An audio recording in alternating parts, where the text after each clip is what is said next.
नमस्कार. सखी सह्याद्रीच्या आजच्या भागात मी स्वप्ना आपल्या सगळ्यांचं मनापासून स्वागत करते. कुठल्याही कृतीमुळे समजा जर व्यक्तीला शारीरिक किंवा मानसिक त्रास आणि इजा होत असेल तर त्याला आपण अत्याचार म्हणतो. पण याही पलीकडे समजा जर व्यक्तीच्या हक्कांचंच उल्लंघन होत असेल तर तोही अत्याचारच. अत्याचार कोणत्याही प्रकारचा असू शकतो, म्हणजे अगदी शारीरिक असू शकतो किंवा भावनिक असू शकतो, मानसिक असू शकतो, आर्थिक असू शकतो आणि अगदी लैंगिक सुद्धा असू शकतो. आज स्त्रीने पुरुषांच्या बरोबरीने अगदी सगळ्याच क्षेत्रात यशस्वीपणे झेप घेतलेली आहे. आणि मग अशा वेळेला कुठेतरी एक पुरुषी अहंकार म्हणून किंवा पुरुषी वर्चस्व म्हणून स्त्री अनेक वेळेला अत्याचाराला बळी पडते. अशा वेळेला स्त्रीचं अस्तित्वच धोक्यात येऊ शकतं, ते असुरक्षित असू शकतं. मग या सगळ्या वेळेला स्त्रीची भूमिका नेमकी कोणती असली पाहिजे किंवा या संदर्भात कोणते कायदे आहेत, आणि समजा जर कायद्यांचं उल्लंघन झालं तर शिक्षेचं स्वरूप कसं आहे, या आणि अशा अनेक प्रश्नांची उत्तरं आपण आजच्या भागात जाणून घेणार आहोत. आजचा आपला विषय आहे स्त्री सुरक्षा आणि कायदे. आणि या संदर्भात मार्गदर्शन करण्यासाठी आपण आमंत्रित केलेलं आहे ॲडव्होकेट वर्षा देशपांडे यांना. मॅडम नमस्कार. सखी सह्याद्री कार्यक्रमात मनापासून स्वागत. खरं तर मॅडमचा कार्यविस्तार खूप मोठा आहे, पण अगदी थोडक्यात आणि महत्त्वाचं सांगायचं म्हणजे राज्य महिला लोक आयोगाच्या कार्याध्यक्ष म्हणून त्या कार्य करत आहेत. याशिवाय दलित महिला विकास मंडळाच्या सचिव म्हणून सुद्धा त्या कार्य करतात. आणि सगळ्यात महत्त्वाचं लेक लाडकी या अभियानाच्या प्रवर्तक आहेत. स्त्री सुरक्षा आणि त्या दृष्टिकोनातून कोणते कायदे आहेत हा खरंच खूप महत्त्वाचा मुद्दा आहे. त्यामुळे तुमच्या सुद्धा जर मनात प्रश्न असतील तर तुम्ही सुद्धा तुमच्या प्रश्नांमार्फत आमच्या चर्चेमध्ये सहभागी होऊ शकता. त्यासाठी तुम्हाला लागणार आहेत आमचे दूरध्वनी क्रमांक. ते असे आहेत 24908050, 24988050. मुंबई बाहेरचे प्रेक्षक आणि मोबाईलवरून फोन करताना 022 हा STD कोड फिरवायला विसरायचं नाहीये. लगेचच करूया कार्यक्रमाला सुरुवात. विषय आहे महिलांची सुरक्षा आणि कायदे, आणि मार्गदर्शन करतायत ॲडव्होकेट वर्षा देशपांडे. मॅडम पुन्हा एकदा या कार्यक्रमात स्वागत करते.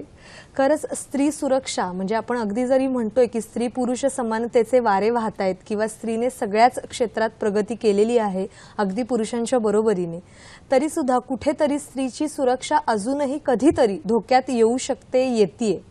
आणि मुळात असंही होऊ शकतं की आपण असुरक्षित आहोत ही भावना स्त्रीकडे नसते किंवा तिला माहीत नसतं की हे असं आहे म्हणजे आपलं अस्तित्व असुरक्षित आहे. मग आपण जेव्हा स्त्रीच्या सुरक्षेबद्दल बोलतो तेव्हा सगळ्यात महत्त्वाचा मुद्दा हाच असतो की स्त्री असुरक्षित कोणकोणत्या ठिकाणी होऊ शकते किंवा कोणत्या प्रकारे होऊ शकते. आपण पहिल्यांदा समजून घेतलं पाहिजे की पुरुषांपेक्षा स्त्रिया ह्या जास्त असुरक्षित होतात आणि आहेत. त्याचं कारण हे जन्मतः नाहीये. जन्मतः स्त्री पुरुष दोघेही एकसारखेच जन्माला येतात, पण जनरली किंवा वाढवण्याच्या पद्धतींमध्ये ज्या वेळेला फरक पडतो त्यावेळेला स्त्रिया असुरक्षित होतात. आणि म्हणून लक्षात घेतलं पाहिजे की अगदी गर्भाशयापासून थडग्यापर्यंत जीवनभर वेगवेगळ्या टप्प्यांवरती वेगवेगळ्या काळांमध्ये स्त्रिया असुरक्षित झालेल्या आहेत. आणि म्हणून स्त्रियांना सुरक्षित करण्यासाठी आणि पुरुषांना थोडी स्त्रियांशी नीट वागण्याची समज देण्यासाठी आपल्या समाजामध्ये त्याच्यासाठी कायदे निर्माण करावे लागले.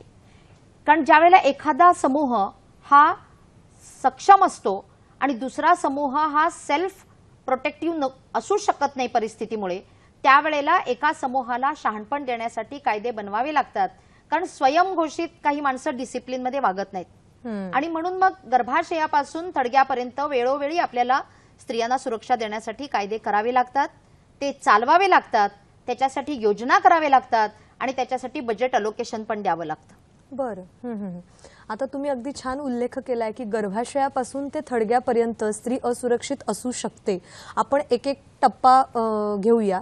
सगळ्यात सुरुवात अगदी गर्भाशयापासूनच करूया, कारण का हल्ली अजून सुद्धा गर्भलिंग निदान चाचणी केली जाते आणि तिथूनच मग स्त्रीचं अस्तित्व धोक्यात येऊ शकतं. या संदर्भात तुम्ही काय सांगाल? म्हणून आपण बघितलं एकूणच स्त्रिया या देशाचा इतिहास बघायला गेलं तर अगदी इंग्रजांच्या पूर्वीच्या काळामध्ये सतीची चाल होती आणि बाईला सती घालवून तिला संपवलं जायचं. आणि दर 10 वर्षांनी स्त्रियांच्या संदर्भाने होणाऱ्या हिंसेचा मोडस ऑपरेंडी म्हणजे एक कार्यपद्धती बदललेली आहे. पण स्त्रियांच्या संदर्भाने त्यांना असमान वागवणं आणि त्याच्या अनुषंगाने येणारी हिंसा करणं हा कुठेतरी स्वभाव बनत चाललेला आहे. आणि म्हणून स्त्रियांना गर्भामध्येच शोधलं जातं आणि गर्भामध्ये सोनोग्राफी मशीनचा गैरवापर करून शोधलं जातं आणि त्या वापराच्या माध्यमातून मग बेकायदेशीर गर्भपात केले जातात. मग मुलगी नको अशी मानसिकता काय? तर हुंड्याचं कारण आहे, सुरक्षेचं कारण आहे. पण मुलगी नको कारण तिला सुरक्षित ठेवणं हे जिकिरीचे झालेलं आहे आणि तिचं लग्न करणं हे खर्चिक झालेलं आहे, म्हणून ती नकोशी झालेली आहे. आणि म्हणून एक काळ असा होता की ज्यावेळेला ह्या नकोशीला नकोशी नाव दिलं जात होतं.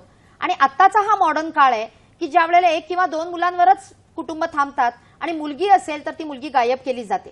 6 लाख मुली दरवर्षी भारतामध्ये गर्भलिंग निदान करून गायब केल्या जातात. 40,000 डॉक्टर हा व्यवसाय करतात आणि जवळजवळ 3-3.5 हजार कोटीचा थंड डोक्याने चाललेला व्हाईट कॉलर्ड क्रिमिनल ज्याला आपण म्हणू शकतो अशा पद्धतीचा हा व्यवसाय. आणि म्हणून महाराष्ट्र हे पहिलं राज्य आहे की ज्या राज्यामध्ये गर्भलिंग निदान प्रतिबंधक कायदा आपण 88 साली जाणीवपूर्वक पारित केला. आपण मुंबईत बसलोय म्हणून मुंबई शहरातल्या सोनोग्राफी मशीन आणि MTP सेंटर्सचा एक अभ्यास केला गेला, जवळजवळ 200 सेंटर्सचा. आणि त्याच्या आधाराने एक रिसर्च पेपर लिहिला गेला आणि महाराष्ट्र हे पहिलं राज्य आहे जगातलं की ज्या ठिकाणी गर्भलिंग निदान प्रतिबंधक कायदा पारित केला गेला. आणि 2003 मध्ये ज्यावेळेला सायन्स आणि टेक्नॉलॉजी पुढे जाते हे लक्षात आलं त्यावेळेला जाणीवपूर्वक याच्यामध्ये बदल घडवले गेले आणि गर्भधारणा पूर्व आणि प्रसवपूर्व गर्भलिंग निदान प्रतिबंधक कायदा. कारण गर्भलिंग निदान गर्भामध्ये मुलगी आल्यानंतर शोधून ती गायब करणं म्हणजे सोनोग्राफी मशीनचा गैरवापर. पण जनुकीय तंत्रज्ञानाचा वापर करून, जनुकीय प्रयोगशाळांचा वापर करून पुरुषाच्या वीर्यामधून X आणि Y मधलं Y सेपरेट काढून Yचं मिलन घडवून मुलगी जन्मालाच येणार नाही, मुलगाच जन्माला आणता येईल अशी पण एक व्यवस्था करण्यात आलेली आहे. आणि म्हणून जाणीवपूर्वक हे कंट्रोलमध्ये ठेवण्यासाठी गर्भलिंग निदान प्रतिबंधक कायदा 1994 सुधारित 2003 असा हा कायदा केलेला आहे. हा कायदा पोलिसांकडे नाही. या कायद्याची तक्रार आपण आपल्या जिल्ह्यांमधल्या सिव्हिल सर्जनकडे, आपल्या जिल्ह्यात आपल्या तालुक्याच्या ठिकाणी असेल तर ग्रामीण रुग्णालयातल्या आपल्या आरोग्य अधिकाऱ्याकडे याची तक्रार करू शकतो. आणि महाराष्ट्रामध्ये आपल्याकडे याच्यासाठी 18-233 4475 हा एक महत्वाचा असा टोल फ्री नंबर आपण दिलेला आहे. या नंबरवर जर बहिणींनी जर सासू सासरचे लोक, माहेरचे लोक जबरदस्तीनं मुलगा मुलगी तपासायला किंवा मुलगाच जन्माला घातला पाहिजे म्हणून एखाद्या गर्भवतीवरती प्रेशर आणत असतील, दबाव टाकत असतील तर ती या टोल फ्री नंबरवरती स्वतःची आयडेंटिटी न सांगता सुद्धा कंप्लेंट करू शकते आणि 24 तासाच्या आत या कंप्लेंटची नोंद घेतली जाते आणि कारवाई केली जाते. तर अतिशय महत्वाचा कायदा आहे की जो स्त्रीला या समाजामध्ये गर्भामध्येच ती बाई आहे म्हणून मारून टाकण्याची व्यवस्था केलेल्या एका सायन्स आणि टेक्नॉलॉजीचा जो गैरवापर सुरू आहे तो गैरवापर रोखण्यासाठी आणि आईला मदत देणारा कायदा आहे आपल्या लेकीला जन्माला आणण्यासाठी. फार सुंदर कायदा आहे की आई आणि मुलीला दोघींनाही सुरक्षित करणारा कायदा आहे. आणि आई आणि मुलीचं नातं तितकंच फुलवणारा सुद्धा हा कायदा आहे. आपण गर्भाशयाच्या कायद्याबद्दल तर सांगितलेलं आहे, तरी सुद्धा अनेक ठिकाणी तंत्रज्ञानाचा जसं तुम्ही म्हणालात की गैरवापर होतोय. आणि खरंच आपण जसं म्हणतो की एका चांगल्या गोष्टीला म्हणजे शास्त्र हे एक दुहेरी अस्त्रासारखं वापरलं जातंय की म्हणजे जसे त्याचे फायदे घेतोय तसा आपण त्याचा दुरुपयोग सुद्धा करतो आहोतच. पुढचा टप्पा येतो, समजा मुलगी जन्माला आलेलीच आहे आणि मग त्यानंतर कुठेतरी एक कुपोषण म्हणा किंवा मूळ शिक्षणापासून तिला वंचित ठेवलं जातं, मग ही सुद्धा एक असुरक्षाच होऊ शकते नाही का? नाही, आणि ती जाणीवपूर्वक केली जाते आपल्याकडे. कारण एका बाजूला आपण अन्न अधिकाराची चर्चा करतो, अगदी रेशन पासून मध्यान्हच्या शाळेतल्या जेवणापासून अंगणवाडीपासून, तर त्याच्या बाबतीमध्ये समजून घेतलं पाहिजे की अन्न मिळणं हा मानवी अधिकार आहे. आणि खूपदा जेवायला देताना आधी घरातल्या पुरुषांना दिलं जातं, मग म्हाताऱ्या कोताऱ्यांना दिलं जातं, मग लेकरांना, त्यातही मुलांना आधी दिलं जातं, मुलांना जास्त दिलं जातं आणि मुलींना कमी दिलं जातं, मुलींना घरातली कामं लावली जातात. त्यामुळे कुपोषणाचं प्रमाण हे मुलांच्या तुलनेत, खरं तर निसर्गतः हे सांगायला पाहिजे की बायोलॉजिकली बाई ही जास्त ताकदवार आहे पुरुषापेक्षा. पण जेंडरली ज्यावेळेला आपण तिला वाढवण्याच्या टप्प्यामध्ये तिला आपण असुरक्षित करतो आणि तिला वाढवताना आपण तिला कमी जेवण देतो, उशिरा जेवण देतो, किंबहुना तिची तब्येत फार चांगली व्हायला नको, तब्येत जास्त झाली तर तिचं लग्न होणार नाही वगैरे, अशा काही काही कन्सेप्ट आपल्या डोक्यामध्ये असतात. आणि राहिलं तर मुलीला द्यायचं. त्यामुळे मुलींच्याकडे खरं तर मुलीच्या पोटी नवीन जनरेशन जन्माला येणार असतं. त्यामुळे तिच्या पोषणाकडे खरं तर पॉझिटिव्हली आणि वेगळ्या अँगलने बघायला पाहिजे. पण तसं आपल्याकडे होत नाही. आणि म्हणून अन्न अधिकाराचा अधिकार आहे बाईला तिला पुरेसं जेवण मिळणं हा तिचा माणूस म्हणून अधिकार आहे. पण या अधिकाराची जाणीव अनेक घरांमध्ये मुलींना आणि बायकांनाही नसते. बायका पण असलं तर जेवतात, नाही तर तांब्यावर पाणी पिऊन झोपतात. त्यामुळे कुपोषणाचं आणि अॅनिमियाचं प्रमाण हे बायकांमध्ये आहे. बायकांनी जाणीवपूर्वक, अगदी मी असं म्हणणार नाही की पुरुषांना डावलून अगदी स्वयंपाक आपण करतो म्हणून आधीच वाढून, म्हणजे अगदी कन्याकुमारीपासून काश्मीरपर्यंत कुठेही आपण गेलात तर असं कुठे आपल्याला पाहायला मिळत नाही की बायका छान स्वयंपाक केला आणि स्वतःच्या पानात वाढून घेऊन सगळ्यांना बसवलंय आणि म्हणाली मी जेवते आधी. असं बाई कधीच करत नाही. ती ती मानसिकता नाही. आणि किंबहुना तिला आनंद त्याच्यात असतो की सगळ्यांना जेवायला घालून मी सगळ्यात शेवटी जेवते, राहिलं तर जेवते, सगळं सहन करते. पण मला असं वाटतं की ह्या सहन करण्याला, ह्या सहनशीलता ही जितका गुण आहे तितका तो दुर्गुण होता कामा नये. स्वहिंसा पण चुकीचे आहे. त्यामुळे पुरेसं पोटभर नीटनेटकं सगळ्यांसोबत बसून मुलींना पण जेवायला दिलं पाहिजे आणि आपणही जेवलं पाहिजे. अनेक सुनांना या बाबतीतला छळ केला जातो, जेवायला दिलं जात नाही. त्यामुळे मला असं वाटतं की लेकी सुनांना वेगळं वेगळं पण आपण वागवता कामा नये. जाणीवपूर्वक त्यांच्या पोषणाकडे लक्ष देण्याची गरज आहे. त्याचप्रमाणे शिक्षणाचा आरटीए आहे, राईट टू एज्युकेशन, हा 8वी पर्यंतच्या शिक्षणाचा मूलभूत अधिकार आपण दिलेला आहे. पण आजही शालाबाह्य मुलींचा प्रश्न गंभीर आहे. लहानग्या भावंडाला सांभाळण्यासाठी मुलीला घरात ठेवलं जातं. ऊसतोड कामगार महिला असेल, वीटभट्टी महिला असतील, त्याच्या फॅमिली बरोबर मुलींना घेऊन जातात आणि मग मुलींना शाळेतून बाहेर काढलं जातं. शाळा लांब जाते, म्हणजे 4थी पर्यंतची शाळा घराच्या जवळ आहे पण 7वीची शाळा लांब असेल, मुलगी वयात येते लवकर, मग तिच्या सुरक्षेचा प्रश्न निर्माण केला जातो आणि तिला शिक्षणापासून वंचित ठेवलं जातं. शिक्षण ही फार मोठी ताकद आहे. आणि एक वेळ, म्हणजे मी तर म्हणणार नाही की मुलांना देता कामा नये, मुलांच्या शिक्षणासाठी खुद्द जास्ती खर्चही केला जातो, पण जाणीवपूर्वक मुलींना शिक्षण देण्याची गरज आहे. खास करून मागासवर्गीय समाजामध्ये, झोपडपट्टीमध्ये राहणाऱ्यांमध्ये, खास करून मुस्लिम समाजामध्ये मुलींच्या शिक्षणाकडे मोठ्या प्रमाणावर आपल्या देशामध्ये दुर्लक्ष होत आहे. त्यामुळे जाणीवपूर्वक एक मुलगी शिकली की 2 फॅमिलीज शिकतात, लेकरं शिकतात आणि तिचा बालविवाह पण मग होणार नाही. कारण ती वयात आली की तिला सांभाळायचं कसं ह्या भीतीपोटी ती जर शाळेत असेल 11 ते 5, तर मग कामाला जाणाऱ्या पालकांना अडचण नाही वाटणार की 11 ते 5 शाळेत आहे, आपण कामातून घरी आलो की मुलगी घरी येईल. पण वयात येणारी मुलगी ज्या वेळेला एकटी घराकडे राहते त्यावेळेला तिला सांभाळण्याचा प्रश्न निर्माण होतो. त्यामुळे बालविवाहाचा प्रश्न पण आपल्याला जर सोडवायचा असेल आणि लहान वयात मुलींची लग्न होणार नाहीत, कुपोषित आणि वय येण्याआधी मुलीला सासरी घालवावं लागणार नाही, तिला सुरक्षित ठेवता येईल, तर त्यासाठी सुद्धा शाळेकडे आणि शिक्षणाच्या हक्काकडे आपण बघितलं पाहिजे. त्यामुळे आईने उभं राहिलं पाहिजे, मुलीच्या सोबत आईने उभं राहिलं पाहिजे. गावागावांमध्ये मोठ्या प्रमाणावर स्त्रिया शिक्षिका आहेत. जाणीवपूर्वक नुसती हजेरी लावून उपयोगाची नाही, त्या मुलीला शिक्षण मिळालं पाहिजे आणि त्या मुलीची हजेरी तिथे एन्श्युअर झाली पाहिजे. खोटी हजेरी कधी कधी आपण लावली जाते आणि मुली पण जातात, नाही माझी हजेरी लावून टाका. तर मला असं वाटतं की याचं एक वातावरण आपण आपल्या समाजामध्ये निर्माण केलं पाहिजे. आईनी जाणीवपूर्वक, आजीनी जाणीवपूर्वक आपली नात, आपली मुलगी शाळेला जाईल, आपल्याला जी संधी मिळाली नाही ती आपल्या मुलीला मिळेल, याच्यासाठी आग्रही राहिलं पाहिजे. मुळात मुलीची सुरक्षा आपण जेव्हा असं म्हणतो तेव्हा त्या सुरक्षेची किंवा आपण असुरक्षित आहोत ही जाणीव मुलीला करून देणं फार महत्त्वाचं आहे, नाही का? आणखी तुमच्याकडून जाणून घ्यायचंय, पण फोन आलेला आहे तो आपण घेऊया. सर्जेराव भागवत आपल्याशी बोलतायत नेवास्याहून. नमस्कार, बोला. Hello hello. फोन बहुधा कट झालेला आहे तांत्रिक अडचणीमुळे. तुम्ही सांगत होता की मुलींना जाणीव करून देणं फार गरजेचं आहे किंवा आईने ती जाणीव किंवा आईने खंबीरपणे मुलीच्या पाठीशी उभं राहणं गरजेचं आहे. या सगळ्या प्रकारानंतर म्हणजे अगदी शिक्षणही झालं किंवा कुपोषणाचा मुद्दा सुद्धा झाला, सगळ्यात महत्त्वाचा मुद्दा असतो तो म्हणजे समजा मुलगी तरुण वयात आलेली आहे आणि मग रस्त्याने जाताना छेडछाडीचे प्रकार सुद्धा आपल्याकडे बऱ्याच वेळेला अनुभवायला मिळतात, बघायला मिळतात. पण कुठेतरी मग ठीक आहे दुर्लक्ष कर किंवा लक्ष देऊ नको असं म्हणून मुलगी त्याकडे लक्ष देत नाही, पण हा सुद्धा एक असुरक्षेचा मुद्दा येऊ शकतो, नाही का? आणि मग ते पुढे जाऊन बलात्कारापर्यंत गुन्हा घडू शकतो. म्हणून या ठिकाणी वयात आलेली मुलगी म्हणजे अगदी आई वडिलांना असं वाटतं जीवाला घोर आहे, या मुलीला कशी सांभाळायची.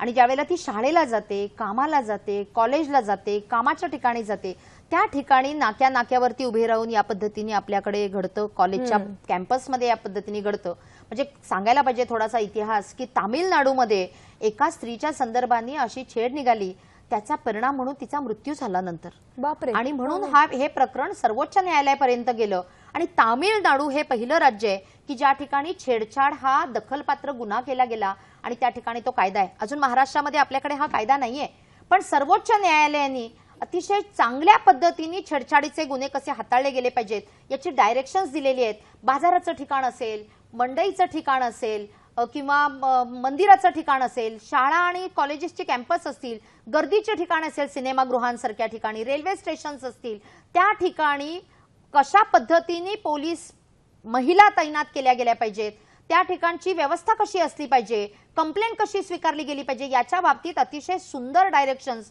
सर्वोच्च न्यायालयाने दिलेले आहेत. पण त्याची अंमलबजावणी आपल्याकडे म्हणावी तशी प्रभावीपणे होताना दिसत नाही. किंबहुना सर्वोच्च न्यायालयाच्या या अंमलबजावणी करण्यासाठी जी पोलीस फोर्सची गरज आहे ती आपल्याकडे त्याची कमतरता आहे, खास करून महिला पोलिसांची कमतरता आहे. त्यामुळे या बाबतीमध्ये शासन स्तरावरती आपल्याला काही महत्त्वाची भूमिका घ्यावी लागेल.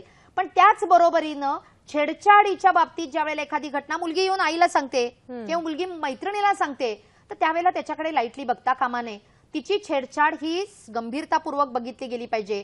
कारण कुठलाही बलात्कार हा ऍक्सिडेंट सारखा होत नाही.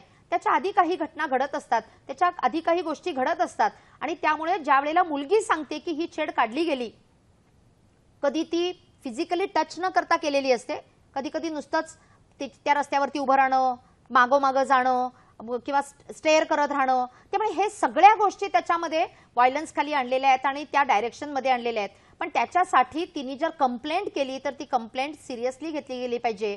कारण जर आपण छेडछाड दखलपात्र ठरवली आणि त्या बाबतीत कारवाई केली तर भविष्य काळामध्ये येणारा रेप आणि कदाचित त्याच्यामुळे होणारा मर्डर सुद्धा आपण टाळू शकतो. त्यामुळे मोठ्या प्रमाणावर दाखल होणारे बलात्कार पोलीस स्टेशनमध्ये सुद्धा त्या मुलाला बोलवणं पोलिसांची अडचण होते की दखलपात्र गुन्हा नसल्यामुळे बोलवतात, त्याला समज देतात आणि जामीन देतात आणि सोडून देतात.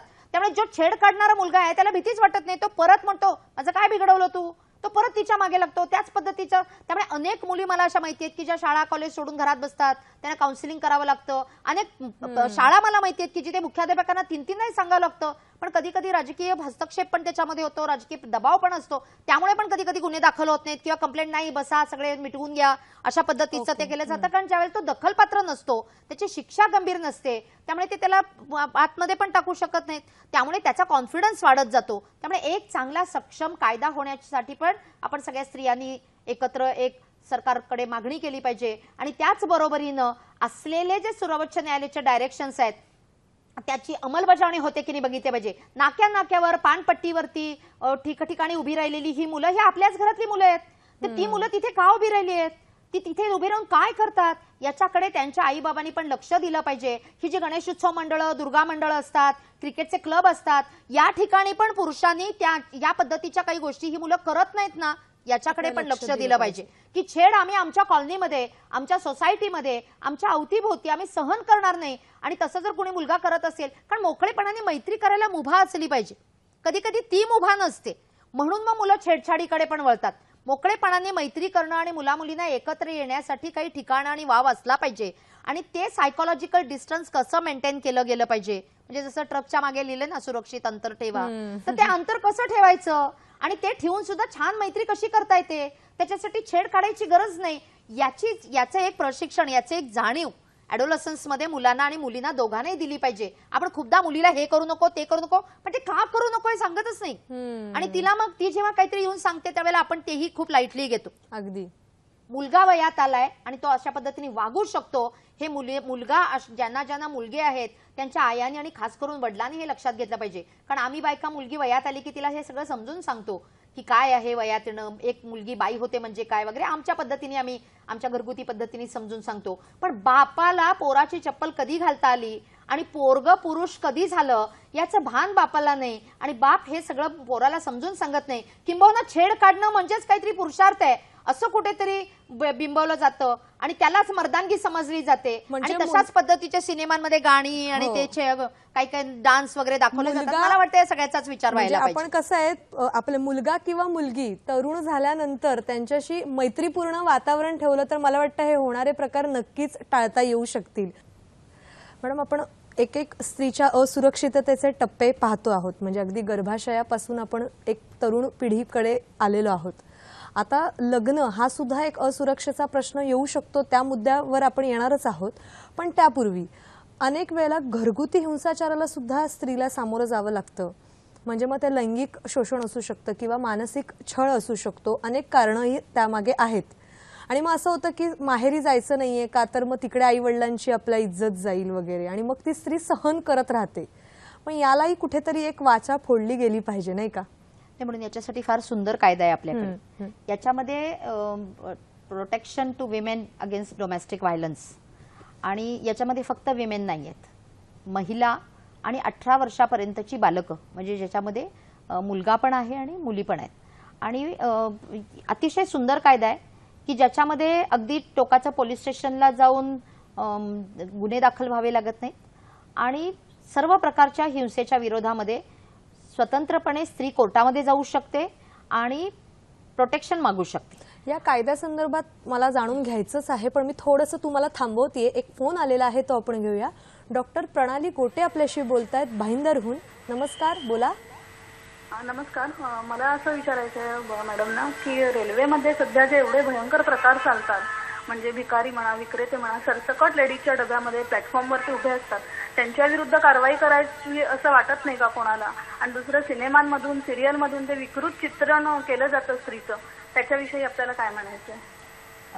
फार अगदी नेमकेपणाने आणि फार छान प्रश्न विचारलात. जवळजवळ 38 लाख बायका ह्या वेगवेगळ्या कारणासाठी आपल्या राज्यामध्ये कामासाठी बाहेर पडतात, आणि त्याच्यामध्ये मुंबईसारख्या मेट्रोजमध्ये तर याची संख्या खूप मोठ्या प्रमाणावर आहे. आणि म्हणून अलीकडे रेल्वेमधून, म्हणजे लेडीज डब्यामध्ये चढताना ती पडून ज्या मुलीचे दोन्ही हात गेले, त्याच्यानंतर आपण रेल्वे मिनिस्टर्सना जाऊन भेटलो, वेगवेगळ्या पातळीवरती आपण हे प्रयत्न करतोय. पण खरंच ट्रान्झिटच्या दरम्यान, म्हणजे कामाच्या ठिकाणी जर लैंगिक हिंसा झाली तर त्याच्या संदर्भामध्ये कायदे आहेत. पण प्रवासाच्या दरम्यान किंवा प्रवासाच्या ठिकाणी जी सुरक्षा मिळायला पाहिजे, खास करून बसमध्ये, गाडीमध्ये काही राखीव सीट्स दिलेत आपल्याकडे, राखीव डबे आहेत. जेवढ्या मोठ्या प्रमाणावर स्त्रिया प्रवास करतात त्याच्या हिशोबाने ते राखीव डबे सुद्धा फार तुटपुंजे आहेत. त्यामुळे ताई म्हणाल्या ते अगदी खरं आहे की या पद्धतीच्या कंप्लेंट्स करण्यासाठी टोल फ्री नंबर किंवा अशी कंप्लेंट देण्यासाठी असायला पाहिजे. आणि त्या ठिकाणी खास करून मुंबईमध्ये आम्ही ज्या वेळेला चौकशी केली, उशिरा रात्री ज्या वेळेला आपण प्रवास करतो लोकलमधून, त्यावेळेला रेल्वेच्या डब्यामध्ये सुद्धा पुरुष पोलीस ठेवलेले आहेत, स्त्रिया पोलीस का नाहीत? आणि स्त्रिया पोलिसांना एवढ्यासाठी नाही तर त्यांना असुरक्षित असतं आणि मग त्यांना ती ड्युटी दिली जात नाही. मला असं वाटतं याही बाबतीत बघितलं पाहिजे की नुसतेच पुरुष भिकारी किंवा अशा पद्धतीने चढतात तर त्यांच्या विरुद्ध जशी कंप्लेंट करता आली पाहिजे, त्याच पद्धतीने त्या ठिकाणी सुरक्षेसाठी असणारे सुद्धा पुरुष हे पुरुष असतात आणि ते चुकीचं वागू शकतात, खूपदा व्यसनं केलेली असतात, त्यावेळेला त्यांना आई बहीण ओळखत नाही. त्यामुळे त्याही ठिकाणी आपल्याला मागणी केली पाहिजे. आणि मला असं वाटतं की स्वतंत्र ट्रान्झिटच्या दरम्यानचा अगदी कायदा जरी नसला तरी त्या डिपार्टमेंटकडे जाऊन, म्हणजे एसटी महामंडळाकडे जाऊन, रेल्वे मिनिस्ट्रीकडे जाऊन, रेल्वेच्या डीएमआरईकडे जाऊन आपण ही मागणी करू शकतो. आणि म्हणून आपली संघटना असणं, प्रवासी महिलांची संघटना असणं, आणि त्या संघटनेच्या माध्यमातून आपण ह्या कंप्लेंट्स इझिली प्रोसेस होतील. कारण खुदा आपल्याला भीक नको पण कुत्रावर म्हणायची वेळ येते, कारण पोलीस स्टेशनला जायचीच आपल्याला भीती वाटेल अशी परिस्थिती कधी कधी पोलीस स्टेशनच्या ठिकाणची असते. त्यामुळे याची एक सोय पण व्हायला पाहिजे. मी तुमच्याशी पूर्ण सहमत आहे की या बाबतीमध्ये काही प्रयत्न झाले पाहिजेत. आणि दुसरा जो मुद्दा तुम्ही घेतला तो अतिशय महत्वाचा आहे. तुम्ही तर फक्त फिल्म आणि जाहिरातींचा उल्लेख केलात.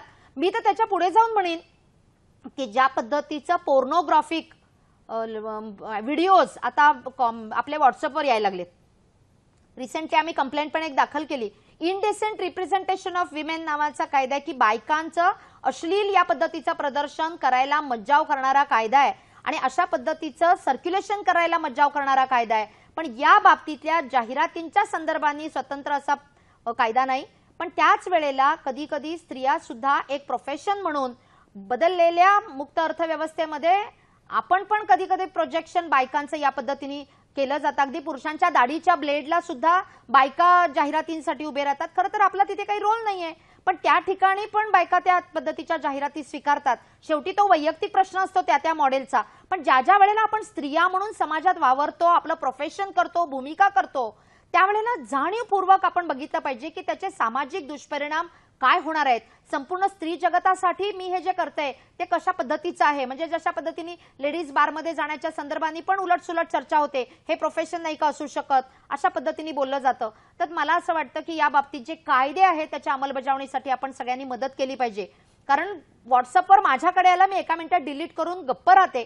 मला असं वाटतं हे सर्क्युलेशन पण आपण थांबवलं पाहिजे. कारण कधी कधी स्त्रियांना या पद्धतीचा पोर्नोग्राफिक व्हिडिओज बघायला जबरदस्ती केली जाते आणि तशा पद्धतीचं वर्तन तू माझ्याशी कर म्हणून जबरदस्ती केली जाते, विच कम्स म्हणजे जे डोमेस्टिक व्हायलन्स मध्ये येऊ शकतं. आपण की या घरगुती हिंसाचाराकडे येणारच आहोत, बोलणारच आहोत, पण एक फोन आलेला आहे तो आपण घेऊया. नंदकुमार जोशी आपल्याशी बोलतात कोल्हापूरहून. नमस्कार, बोला. सर, माझी मुलगी रेवती नंदकुमार, तिला आम्ही कुरुंदवाडला दिली होती आणि तिला तिचं मूल आहे 1.5 महिन्याचं आणि तिला ही सासू रात्री 1:30 वाजता घरातनं मारून बाहेर काढती आणि त्याच्यावर अत्याचार. पोलीस स्टेशनमध्ये आम्ही गेलो, पोलीस स्टेशनने ती काही दखल घेत नाही, तिला तसंच मुलीला पाठवलं. त्या मुलीला जायचं कुठं, महिला आयोग आजपर्यंत आम्ही ह्याच्या पोलीस स्टेशन गेलो, पोलीस ह्याच्या कारवाई करणे, महिला आयोग नेमून तरी काय उपयोग महाराष्ट्र शासनाने त्या मुलीवर अत्याचार झाला. या महाराष्ट्राचा काही उपयोग होत नाही आणि महाराष्ट्रात जर हे केलं तर या मुलीला आम्ही किती पण अत्याचार होत, आई वडील म्हणून ते मुलीला किती वेळा आम्ही सांभाळायचं, हे मला सरळ उत्तर द्यावं. महिला आयोगाचे अध्यक्ष आपल्या समोर आहेत, त्यांनी ह्या कारवाई करावी एवढ्याकरता माझी अपेक्षा आहे. एवढीच. बाबा, एका वडिलांची जी चिंता आहे, म्हणूनच आपण म्हणालो की लग्न हा आयुष्यातला टर्निंग पॉइंट असतो. बरं घर मिळालं तर बरं आयुष्य निघतं, नाहीतर त्या बाईचं करिअर, तिचं जगणं, तिची सुरक्षा सगळ्याच स्टेकला लागतं. त्यामुळे महाराष्ट्र हे खूप पुरोगामी राज्य आणि वेगळ्या पद्धतीने आपण आपल्या राज्याकडे बघतो. सावित्रीचा महाराष्ट्र म्हणतो आपण, आणि म्हणून जाणीवपूर्वक महिला धोरण स्वीकारलं गेलं आणि या धोरणांतर्गत निर्णय केलेला आहे की ग्रामीण भागातल्या सर्व घरांना नवऱ्याच्या बरोबरीनं बायकांची नावं लागतील. खरं तर शहरी घरांना पण बायकांची नावं लागली पाहिजेत. म्हणजे आता बाबांनी सांगितलं त्यांच्या मुलीला त्या सासूबाई बाहेर काढूच शकल्या नसत्या जर ती सहमालक असती तर. त्यामुळे लग्न करून देताना आपण जात धर्म बघतो, पगार बघतो, बाकीच्या गोष्टी बघतो, नातं गोतं जुळतं की नाही बघतो, प्रतिष्ठेला साजेल असं चाललंय की नाही बघतो, रुखवत मांडून खंडीभर सगळं देऊन ती लग्न लावतो.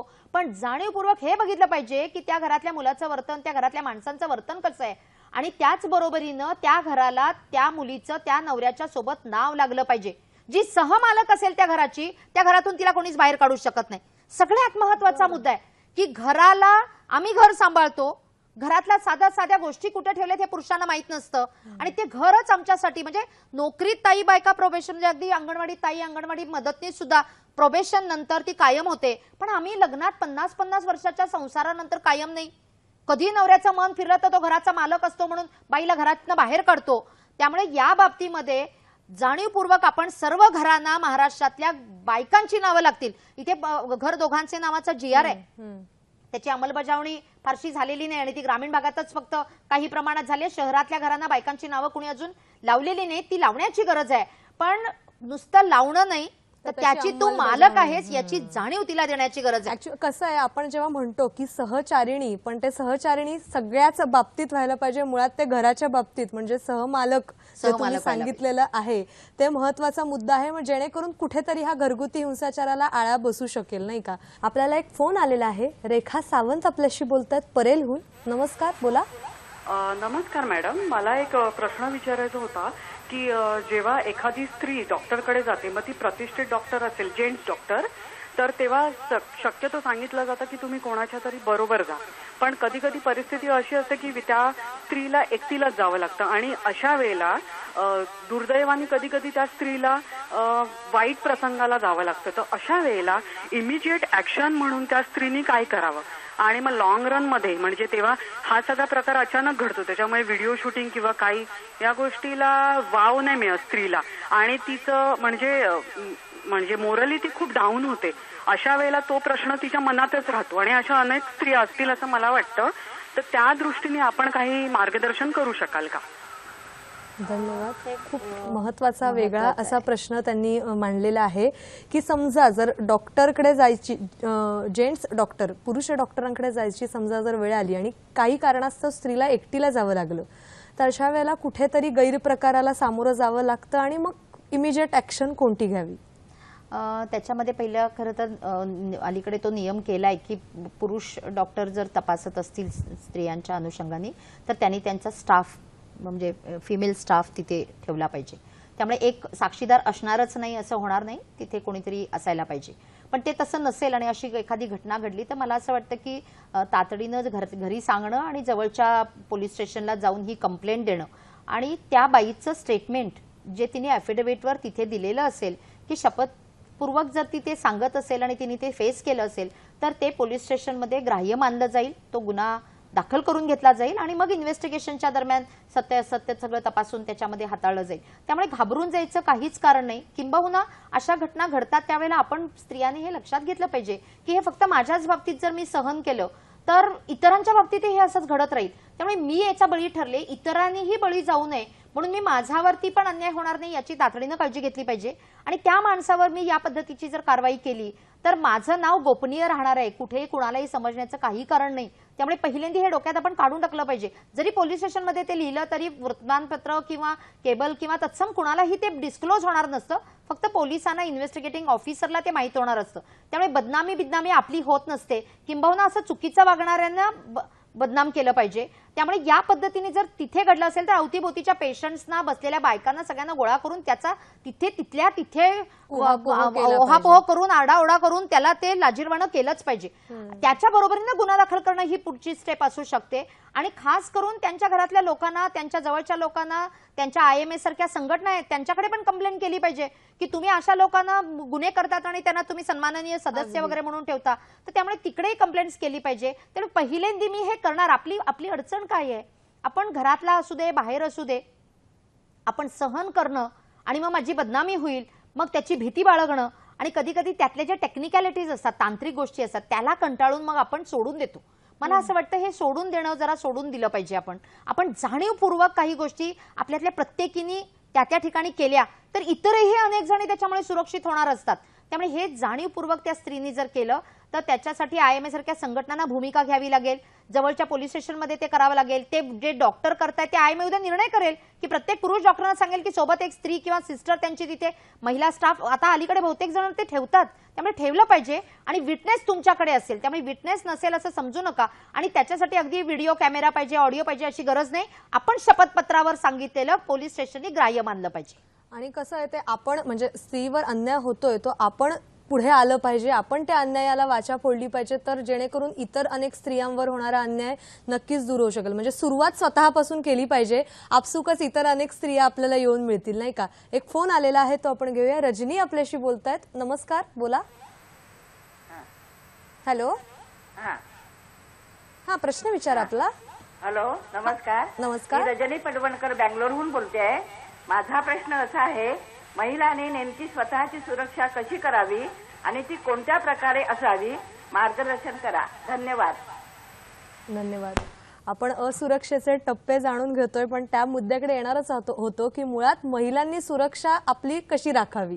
सगळ्यात पहिली महत्वाची गोष्ट म्हणजे महिलांनी आपलं सोशल लाईफ आपल्या मैत्रिणींच्या सोबत, म्हणजे हळदी कुंकवाला गोळा होऊन लगेच पळतात किंवा वडाला फेऱ्या घालायच्या असतील तर 7 जन्म तो नवरा मागण्यासाठी त्या वडाला दोरा बांधायला सगळ्याजणी गोळा होतात. चांगली गोष्ट आहे, तो त्यांचा धर्मश्रद्धेचा मुद्दा आहे.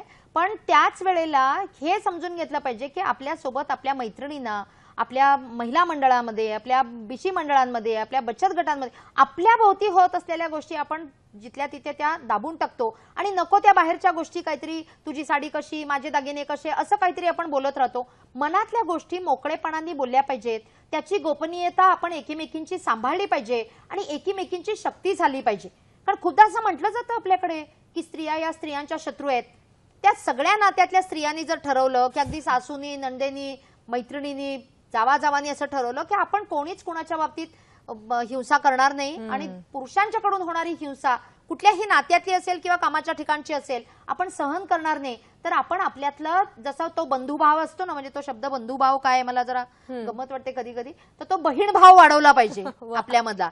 आणि तो जर वाढवला तर आपण सर्व टप्प्यांवरती सुरक्षित असू शकतो. अवतीभोवती आता टोल फ्री नंबर आहेत, पोलीस स्टेशनचे नंबर आहेत, जसा गर्भलिंग निदानाच्या संदर्भात कंप्लेंट असेल तर तो नंबर आहे आपल्याकडे टोल फ्रीचा. ते हे टोल फ्री नंबर पण आपण समजून घेतले पाहिजे. जवळच्या पोलीस स्टेशन्स असतील, ठिकठिकाणचे अधिकारी असतील, आपल्या जवळच्या बायकांना माहिती नसतं. नवरा गेल्यानंतर अनेक जण आमच्याकडे येतात आणि म्हणतात किती जमीन आहे, बक्कळ जमीन आहे, घर किती आहे, खूप मोठं आहे, घराचा उतारा कुठे आहे माहित नाही, जमीन कुणाच्या नावावर माहित नाही, जमिनीचे उतारे कुठे मिळतात तेही माहित नाही, नवरा कुठे कामाला होतो तेही माहित नाही. म्हणजे जी खरं तर आपल्याला माहिती आहे, आपल्या अगदी शिकल्या सवरलेल्या बायकांनाही माहित नसतं.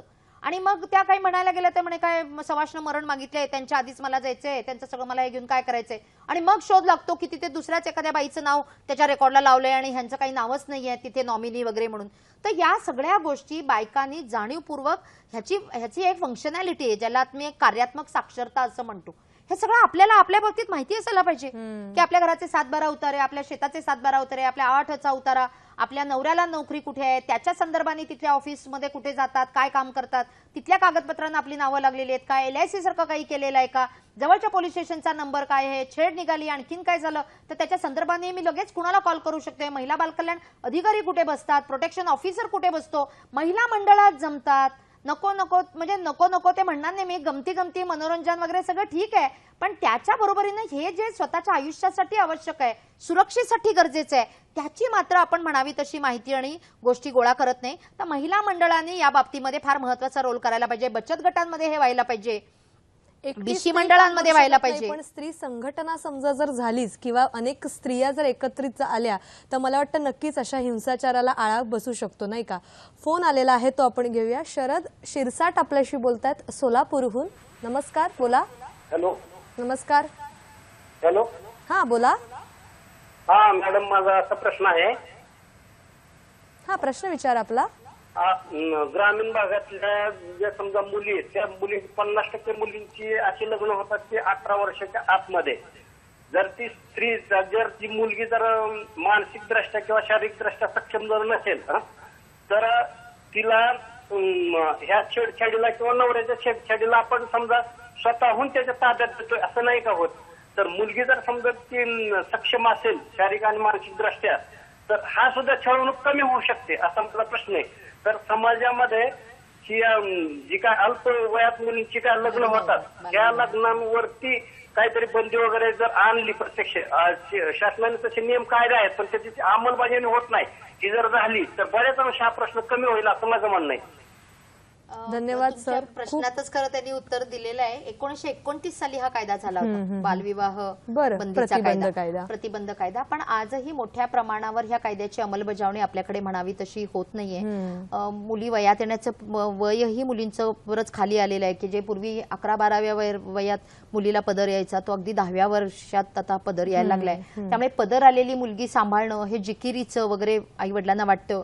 जवळ शाळेची सोय नसते, कामाला जात असतात या ना त्या कारणाने किंवा काही वेळेला ते ट्रॅडिशन म्हणूनही काही जिल्ह्यांमध्ये जसं आदिवासी आणि ह्या भागांमध्ये किंवा आई वडील बाहेर गावी कामाला जाणार असतील तर त्याही ठिकाणी मुलींची लग्न ही बालविवाह होण्याचं प्रमाण आहे. दादा म्हणाले ते अगदी खरं आहे की बालविवाह बंदीचा कायदा आहे पण कायद्याच्या अंमलबजावणीसाठी अगदी त्याच्यासाठी अधिकारी पण नेमलेले आहे.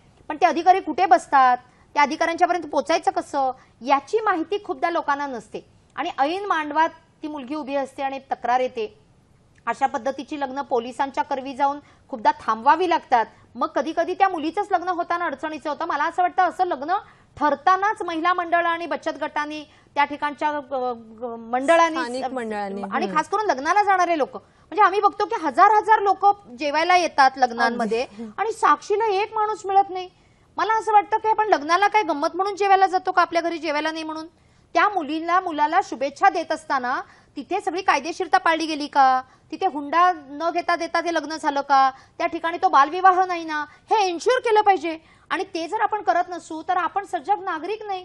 मग ते हे फक्त बायकांनीच केलं पाहिजे असं नाही, जाणीवपूर्वक पुरुषांनी सुद्धा ही भूमिका घेतली पाहिजे. आणि खास करून मुलगे जे शांतपणे अशा लग्नांना उभे राहतात तर मला असं वाटतं या बाबतीमध्ये पुरुषांमध्ये याची जाणीव निर्माण करण्याची गरज आहे. कारण लग्नातल्या साड्या घ्यायला बायका जातात पण लग्न ठरवण्याची प्रक्रिया आपल्याकडे आजही कुटुंबांमध्ये घरातले ज्येष्ठ कर्ते पुरुष करत असतात आणि ते जेव्हा करतात त्यावेळेला पुरुषांना याची जाणीव दिली पाहिजे, अगदी सासर माहेर दोन्हीकडच्याना. कारण गुन्हा दाखल झाला तर दोघांनाही शिक्षा आहे.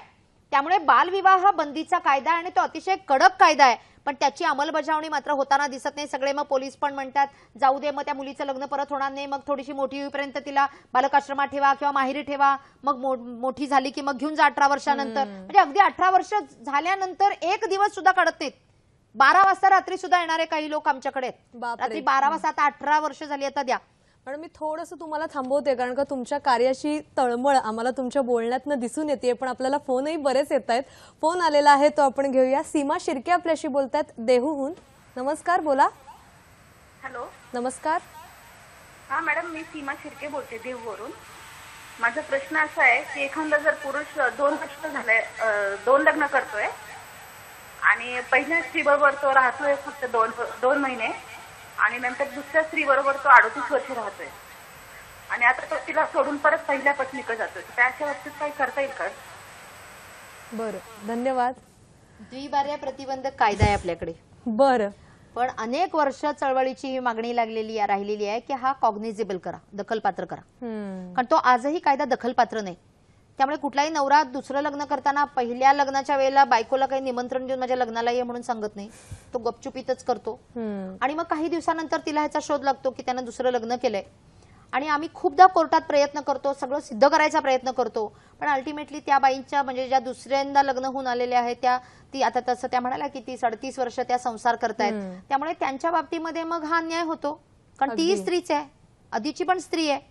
त्यामुळे आणि परत त्याच्यात समज आहे आपला की मुस्लिम लोक फार करतात आणि हिंदू करत नाही. तर मला सांगायला लागेल इथे की मोठ्या प्रमाणावर हिंदू पण अशी 2-2 लग्न करतात, म्हणजे मुसलमान 4 करतात की नाही हा संशोधनाचा विषय, पण हिंदू पण मोठ्या प्रमाणावर 2-2 लग्न करतात. आणि लग्नाच्या बाबतीमध्ये जन्माला आलेल्या मुलांना त्यांच्या प्रॉपर्टीतून बेदखल करता येत नाही. पण बायको म्हणून दुसऱ्या स्त्रीला पहिल्या लग्नाचा घटस्फोट झाला नसेल तर बायको म्हणून स्टेटस मिळू शकत नाही. त्यामुळे प्रॉपर्टी राईट्स असतील, नॉमिनी असेल आणि नंतर मग 2 बायकांची भांडणं लागतात. तर मला असं वाटतं की आपण जसं बाजारात गेल्यानंतर भाजी घेताना आपण पडताळणी करायला पाहिजे.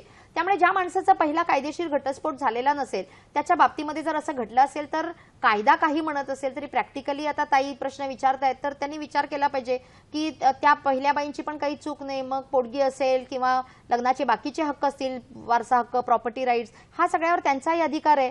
त्यामुळे मग सगळं जमवून घ्यावं लागेल, अदरवाईज दुसरं लग्नच खरं तर मग बेकायदेशीर ठरतं. पण मुलांना मात्र काही त्रास होणार नाही. मुलांना दुसऱ्या लग्नातले असतील किंवा लग्न न झालेल्या माणसापासून झालेली मुलं जरी असली तरी त्या मुलांना मात्र प्रॉपर्टी राईट्स आणि त्या मुलांना मात्र वडिलांच्याकडनं पोटगी मागण्याचा अधिकार, ह्या सगळ्या गोष्टी आपण अगदी कायद्याने मिळवून देऊ शकतो. त्यामुळे तसं घाबरायचं कारण नाही. कायदे भरपूर आहेत, फक्त त्या कायद्याची अंमलबजावणी होत नाहीये किंवा त्या कायद्याची आपल्याला माहितीच नाहीये. त्यामुळे ती माहिती करून घेणं हे सगळ्यात पहिलं आपलं कर्तव्य असलं पाहिजे. आपल्याला एक फोन आलेला आहे. शिवाजी चौधरी आपल्याशी बोलतात औरंगाबादहून. नमस्कार मॅडम. नमस्कार, बोला. माझा प्रश्न. हॅलो. हा, बोला. मॅडम, माझा प्रश्न असा आहे, मी एक अचानक गेलो होतो पोलीस स्टेशनला. त्यावेळेस काय झालं, एक बाई आली, तिच्या नवऱ्याने तिला फावड्याने मारलं होतं, तिचं डोकं फुटलं होतं, ती रडत होती. जर मी परत घरी गेले तर मला खतम करेल माझा नवरा. तर त्या पोलिसांनी तिची कंप्लेंट न घेता तिला सरळ सांगितलं की तुम्ही महिला मंडळाकडे जा, तिथं तक्रार द्या. अशा अवस्थेत काय करायचं, त्या महिलेने काय करावं?